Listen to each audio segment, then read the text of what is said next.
My dear students, Professor Dr. Zafar, I'm talking on the control of a acid base or the physiologic aspects of the acid base balance.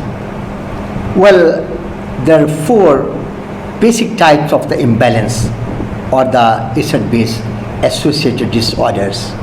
They are the metabolic acidosis, pH कम होगी, H1 ज़्यादा होंगे, metabolic alkalosis, respiratory acidosis and respiratory alkalosis. These are the four basic types of the imbalance. इनको याद रखिएगा. और what happens? This flow chart is very much precious. What happens in the metabolic acidosis? pH is less, H1 is more. Primary disturbance क्या है? Decreased HCO3. और चाहते क्या हैं कि PCO2 डिक्रीज हो जाए. मेटाबॉलिक एल्कलोसिस में क्या होगा? Increase pH. एल्कलोसिस में पीएच इंक्रीज होती है, H1 डिक्रीज्ड, HCO3 इंक्रीज्ड, और हम चाहते क्या हैं कि PCO2 इंक्रीज हो जाए. रेस्पिरेटरी एसिडोसिस पीएच डिक्रीज है और H1 इंक्रीज है, PCO2 इंक्रीज है. रेस्पिरेटरी का ताल्लुक PCO2 से है, मेटाबॉलिक का ताल्लुक HCO3 से है, और हम चाहते क्या हैं कि HCO3 कंसंट्रेशन इंक्रीज हो जाए. Respiratory alkalosis increase pH, decreased H1 concentration, और प्राइमरी डिस्टर्बेंस क्या है? Decreased PCO2. हम चाहते क्या हैं कि HCO3 कंसंट्रेशन डिक्रीज हो जाए. Very much precious this is taught. No, metabolic acidosis, the primary acid base disorder, metabolic disorder, decreased HCO2 that leads to decreased pH. इसमें क्या होता है?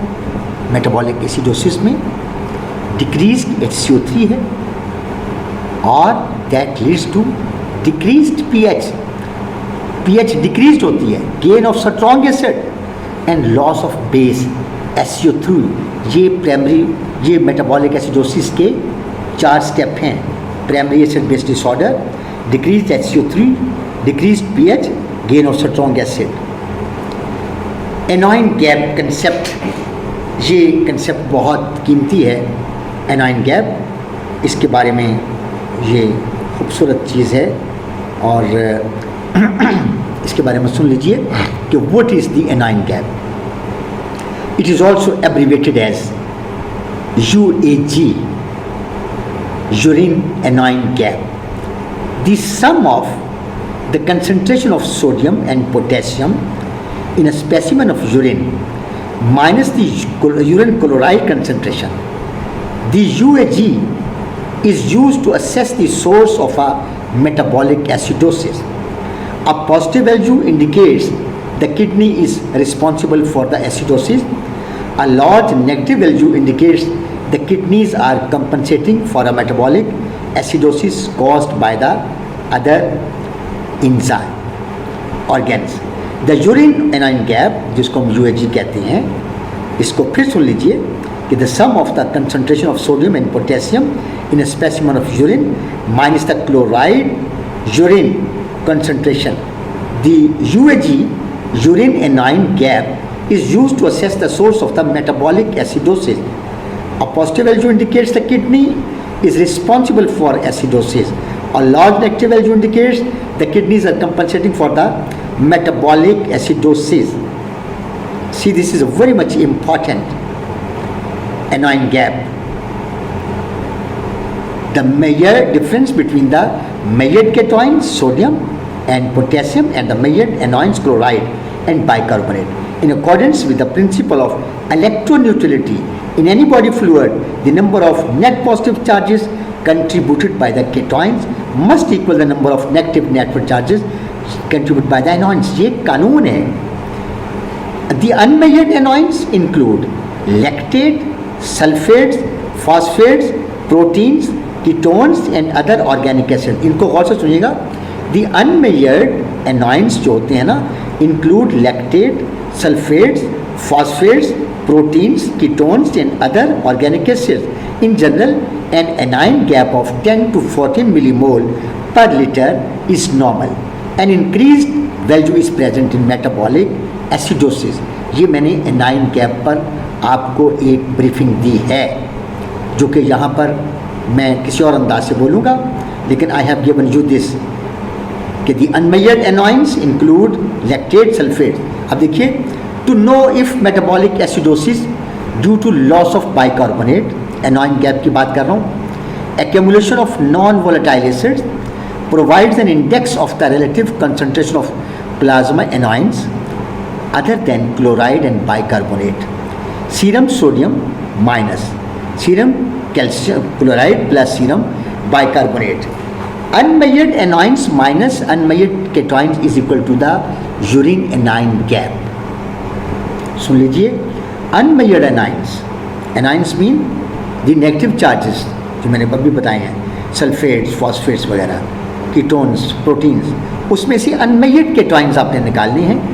8 अनमेजर्ड एनाइंस होते हैं और 16 जो हैं अनमेजर्ड केटाइंस हैं, और 5 से लेकर 11 तक नॉर्मल आते हैं। Mostly represents the albumin proteins. अब यहाँ देखें कंसेप्ट ऑफ एनाइन गैप, देखिए ये केटाइंस हैं, पॉजिटिव आइंस, सोडियम 140 मिली इक्विवेलेंट, ये सारा। अब पोटेशियम 4 मिली इक्विवेलेंट, और अनमेजर्ड कौन से केटाइंस हैं? कैल्शियम 5 मिली इक्विवेलेंट और मैग्नीशियम 2 मिली इक्विवेलेंट। ये हैं अनमेजर्ड केटाइंस।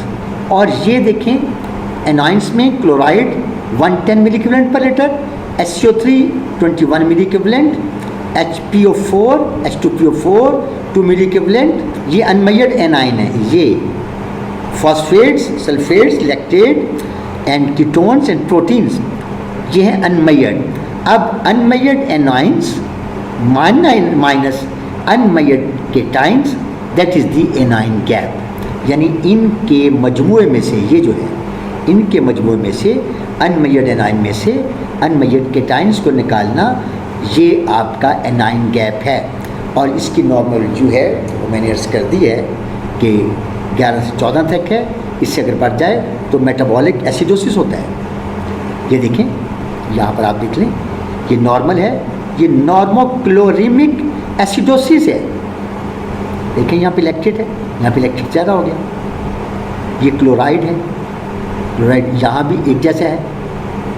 यहाँ पे क्या हुआ जी, SCO3 ज़्यादा है, ये एसिड कम, यहाँ पे लैक्टेट ज़्यादा हो गया। इसे कहते हैं नॉर्मोक्लोरीमिक एसिडोसिस। क्लोराइड नॉर्मल है लेकिन एसिडोसिस है, लैक्टेट बढ़ गया है। ये हाई एनाइन गैप है। मैंने अर्ज किया था ना कि हाई एनाइन गैप से मुराद है अनाइंस माइनस केटाइंस। अगर वैल्यू ज़्यादा है तो ये एसिडोसिस है, और नॉर्मोक्लोरीमिक इसलिए कहा कि क्लोराइड इसमें नॉर्मल है। अच्छा इधर देखिए, ये नॉर्मल है, लैक्टेट आप ये देख रहे हैं, ये लैक्टेट देखिए। अब ये नॉर्मल एनाइन गैप है और ये हाइपर क्लोरीमिक है। आप देखें इसमें क्लोरीन जो है वो ज़्यादा हो गई, क्लोरीन जो है नॉर्मल से ज़्यादा हो गई। ये हाइपर क्लोरीमिक एसिडोसिस, यानी वो नॉर्मोक्लोरीमिक एसिडोसिस क्यों कि एनाइन गैप ज़्यादा है। ये नॉर्मल एनाइन गैप है लेकिन इसको हम कहते हैं हाइपर क्लोरीमिक एसिडोसिस। दोनों ग्राफ आप देख लें। Causes of the metabolic acidosis, high anion gap होता है उसमें, और नॉर्मोक्लोरीमिक होता है। देखें, नॉर्मोक्लोरीमिक हाई एनाइन गैप है, और ये है high anion gap. Metabolic acidosis जो है ये एनाइन गैप की ज़्यादती बताती है। इसमें क्या क्या होता है? Lactic acidosis, keto acidosis, ketone bodies, diabetic, alcoholic, starvation, renal failure, acute and chronic, गुर्दे फेल हो जाते हैं। टॉक्सिन, एथिलीन ग्लाइकोल लिया जाए, मेथनॉल लिया जाए, सैलिसिलेट्स लिया जाए, प्रोपाइलिन ग्लाइकोल लिया जाए, तो these are all causes of the metabolic acidosis, जिसमें क्या होता है हाई एनाइन गैप होता है और नॉर्मोक्लोरीमिक होता है। इसमें क्लोरीन नॉर्मल होती है। My dear students, the topic which is going on, that is the physiology of the acid base. I'm talking on the anion gap, a very beneficial concept in the acid base balance. What is the normal anion gap? The difference between unmeasured anions minus unmeasured cations, that is the anion gap. and if it is more than 14, it depicts that there is a metabolic acidosis.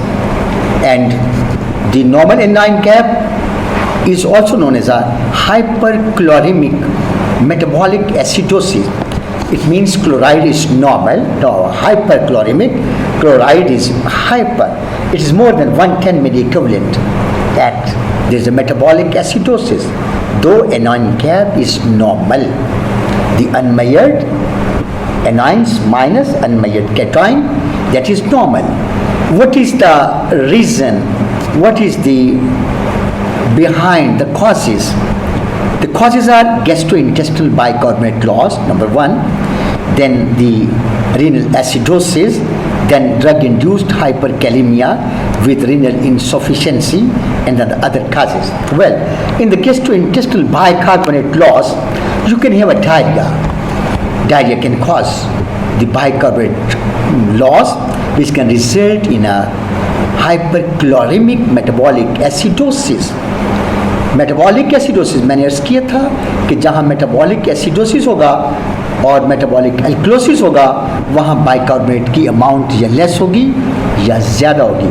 Acidosis है तो ये कम होगी. और diarrhoea is causing external pancreatic और small bowel drainage, ureterosigmoidostomy, jejunal loop, ileal loop, drugs, calcium chloride, acidifying agent, magnesium sulfate diarrhea, cholestyramine bile acid diarrhea. These are the gastrointestinal bicarbonate loss. Renal acidosis, hypokalemia, proximal renal tubular acidosis type 2, distal classic renal tubular acidosis type 1, and hyperkalemia. Drug-induced, well, hyperkalemia with renal insufficiency, potassium-sparing diuretics, that is amiloride, triamterene, spironolactone, trimethoprim, pentamidine, ACE and or ARBs. ACE are the drugs which are the angiotensin converting enzyme inhibitors, and the angiotensin receptor blockers, ARBs. These two drugs are very much prevalent nowadays in the control of a hypertension. Then becomes non-steroidal anti-inflammatory drugs, NSAIDs, cyclosporin and other tacrolimus. Other acid loads, ammonium chloride, hyperalimentation, loss of potential bicarbonate, ketosis with ketone excretion, expansion acidosis, rapid saline administration. These are the causes of hyperchloremic metabolic acidosis with a normal anion gap. Urine net charge, urine anion gap. Distinguish between hyperchloremic acidosis due to diarrhea, renal tubular acidosis. Urine net charge is equal to sodium plus potassium minus chloride. Provides an estimate of the urinary ammonium production. Normal urinary anion gap is equal to minus 25 to minus 50. Negative urine anion gap, that is the minus diarrhea, hyperchloremic acidosis. Positive urine anion gap, that is the renal tubular acidosis. Delta ratio, gap minus gap, ratio between increase in anion gap and decrease in bicarbonate. Measured anion gap minus 12 is equal to 224 minus measured HCO3. To detect another metabolic acid-base disorder along with HAGMA metabolic alkalosis, HAGMA normochloremic acidosis ratio is equal to 1. Hyperchloremic acidosis NAGMA ratio less than 1. In diabetic ketoacidosis patients after therapy with normal saline, metabolic acidosis with metabolic acidosis ratio more than 1. Use of nasogastric suction and diuretics in metabolic acidosis patients. Compensation for metabolic acidosis, ये compensation के माने होते हैं कि अगर metabolic acidosis हो गया, HCO3 बहुत कम हो गई, H आइंस बहुत ज़्यादा हो गए, HCO3 जब लफ्ज़ मेटाबॉलिक आएगा तो HCO3 जो है that will be consider. Metabolic acidosis क्यों हुआ कि वहाँ पर HCO3 जो है वो बहुत कम हो गई है, H आइंस ज़्यादा हो गए हैं, H buffered by the ECF bicarbonate and hemoglobin in RBCs, plasma, protein and phosphate negligible role. Second 2 minutes. Hyperventilation to reduce PCO2. ठीक है, मैंने अर्ज़ किया था कि CO2 जो है उसको हम एसिड मानते हैं और यहाँ मेटाबॉलिक एसिडोसिस है, कंपनसेशन करनी है, कार्बन डाइऑक्साइड को बाहर निकालेंगे तो एसिड बाहर निकलेगा, एसिड बाहर निकलेगा तो मेटाबॉलिक एसिडोसिस की कंपनसेशन होगी। तो hyperventilation is one of a compensatory process. क्या होगा? Decrease pH sensed by the central and peripheral chemoreceptors. Increase in ventilation start within minutes, well advanced at 2 hours। Maximal compensation takes 12 to 24 hours में इसकी compensation हो जाएगी, यानी pH जो है वो नॉर्मल हो जाएगी। Expected PCO2 calculated by Winters formula, the PCO2 is equal to 1/1.5 multiply by actual HCO3 bracket में +8 plus divided by -2 mm of mercury. Limiting value of compensation, PCO2 is 8 to 10 mm of mercury. Quick rule of thumb, PCO2 is equal to last 2 digit of the pH जो है उसके बराबर PCO2 को होना चाहिए। Acid base balance disturbances देख लें। Homeostasis क्या होता है? Normal acid base balance. अब होम्योस्टेसिस डिस्टर्ब कैसे होगा? इंक्रीज्ड H प्रोडक्शन और डिक्रीज्ड X एक्सक्रीशन। अगर H प्रोडक्शन बढ़ जाए फिर भी होम्योस्टेसिस डिस्टर्ब है, अगर डिक्रीज हो जाए तो फिर भी डिस्टर्ब है। और ये क्या करेगा फिर? अगर H आइंस की प्रोडक्शन ज़्यादा हो जाए या इसकी एक्सक्रीशन कम हो जाए तो डिक्रीज्ड पीएच हो जाएगी, पीएच बॉडी की डिक्रीज हो जाएगी। जब डिक्रीज पीएच हो जाएगी तो फिर एक होगी इसकी buffer system foreign other than carbonic acid bicarbonate system absorb H ions. Renal compensation क्या होगी कि इंक्रीज्ड कंपनसेशन, इंक्रीज्ड H आइन सिक्रीशन, इंक्रीज्ड HCO जनरेशन, यानी HCO3 ज़्यादा पैदा होगा और H आइन की सिक्रीशन ज़्यादा होगी। और दूसरी साइड में देखिए आप, homeostasis disturb, bicarbonate loss depletion और बाइकार्बोनेट रिजर्व। या तो बाइकार्बोनेट का लॉस बहुत ज़्यादा होगा या उसका रिजर्व बहुत ज़्यादा होगा। तो normal generation of the metabolic acids. और क्या होगा इसमें फिर? मेटाबॉलिक एसिड जो है वो ज़्यादा पैदा होगा और पीएच फिर जो है वो डिक्रीज हो जाएगी। अब इसका क्या होगा कि इंक्रीज PCO2 हो गई। अब इंक्रीज जब PCO2 होगी तो कंपनसेटरी कंपनसेशन कैसे होगी? इंक्रीज रेस्पिरेटरी रेट और इंक्रीज रेस्पिरेशन से PCO2 डिक्रीज हो जाएगा।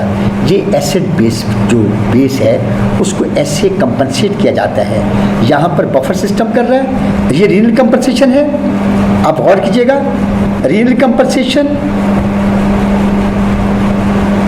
Is more in the case of a decrease pH।